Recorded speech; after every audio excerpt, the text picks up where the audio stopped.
So I hear you want to make your own canvases.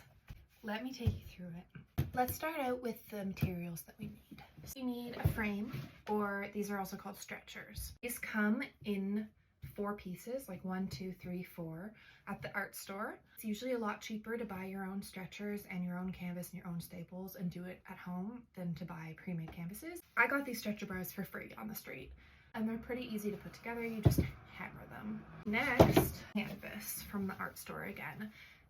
This is about 5 feet by, I'm not sure how many inches, but it's a whole roll at the art store. I got the least expensive kind of raw canvas because if you're using a small frame, then you don't really need the most thick canvas because there's not that much surface area where the canvas is going to be unsupported. So I went with the cheapest option, and for 5 feet of this, it was $11. Next, we need a staple gun. Maybe you could use a normal stapler and open it up and do it, but they're just not as heavy duty, so you're really going to want a proper staple gun that you would find at a hardware store. The matching staples. So that's all the materials we need. Now we need to make this giant thing into the right size for this. And I'm trying to get as much mileage out of this 5 feet of canvas as possible. So I'm going to go as close to the edges as I can while still having enough to wrap. Not all stretcher bars are like this, but many of them have this little lip. And the important thing to remember is that this is the front of the canvas, because this lip all around will enable the canvas to be pulled tighter. So we are going to face the lip down when we're stretching our canvas. Because I want to use as much fabric as possible, you can see that I'm at near the edge, but then to make sure that we have enough to wrap, I want this to come a little over here. Like, it doesn't need to come all the way over, but I want it to cover this so we have plenty to work with. And on the side, I'm going to do the same thing.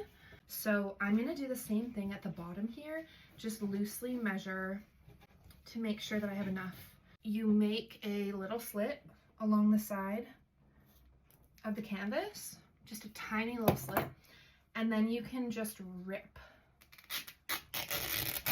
and it'll stay right along that line. Okay, and now let me line this up again because we have to rip it in the other direction too. So that's looking good. We just need to make sure we're about there. And then you'll see here, I'm just cutting a tiny little slit, and then you can just rip it, and you don't have to hold it anymore because it's just gonna rip along that one line. We always want to be turning this frame as we go. So if we staple here, then we want to next staple here, and then we'll staple here, and then we'll staple here. So we're always doing diagonals, especially at the beginning. But if that's confusing to you, no worries. I will walk you through every step. The first staple goes in the bottom left, but not at the corner, not here. At this point, shouldn't be pulling because it's just gonna mess up where you've lined up the canvas. All you need to do is fold it over. It's just loose at this point, and then we're gonna put our first staple in the bottom left corner. Now we turn it all the way around. So here's the bottom left corner that we just did, and then we're gonna go diagonal to the bottom left corner now. Again, I don't wanna pull too much because this is just gonna pull this part, like this, it's not secured, so we don't need to worry about pulling too tightly right now. I'm just gonna pull a little bit, and then we're gonna put in another staple at the bottom left corner. Okay, from here, we turn this way, and again, bottom left corner. Again, we don't wanna pull too much, and then just staple that in. And then from here, we wanna do the opposite, and we'll go bottom left corner. And we can pull a little bit, but it can be loose at this stage. Fourth staple in the fourth little bottom left corner. From here, we're gonna fold these corners because we don't want these flaps. We fold this part, we kind of like tuck it in there, and then we tuck this. If you're good at present wrapping, this is gonna be your jam. Okay, so you can see I've like folded a neat-ish little corner, and it can be a little lumpy under there. It's not a big deal. You see this fold here? We're gonna staple over it so it's on both sides. Okay, so nice and neat. we're just going to do all the corners like we just did. So fold that part in, pull that part in, fold that part in, and then fold that up. And there are probably 1,100 ways that you can do this fold. I did not watch a video before doing this. I just remembered it. My hands remembered it. My brain didn't remember it. That's why, that didn't really go in. Oops. I remembered it. It's not a big deal. That's why it's hard to explain, because my hands just know what they're doing, and my brain doesn't. Okay. So this is the third corner. Pull that in. There we go. And then fourth corner. You're not really needing to use a lot of tension here because we're just worrying about these flaps. We're not stretching at this point. Okay, so foldy, fold. Pull that in. Bring it around this way because I'm not good at stapling with my non-dominant hand. Alright. So we've got it secured there, still super loose. Now we are going to continue with our diagonal situation, but this time we're going to start from the bottom right. So now you can start to stretch this a lot more because we're stretching opposite from where a staple already is, so it's already secured there. So we are going to stretch this pretty much as tight as we can up from it. Always want to do the diagonal next. So let's pull this as taut as we can. Here, maybe you can see it a little better. And then staple.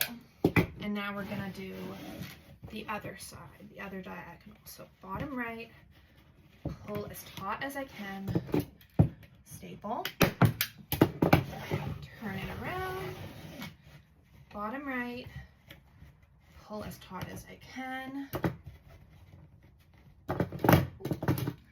and staple. Okay, so I've switched up your angle a bit so you get a better view.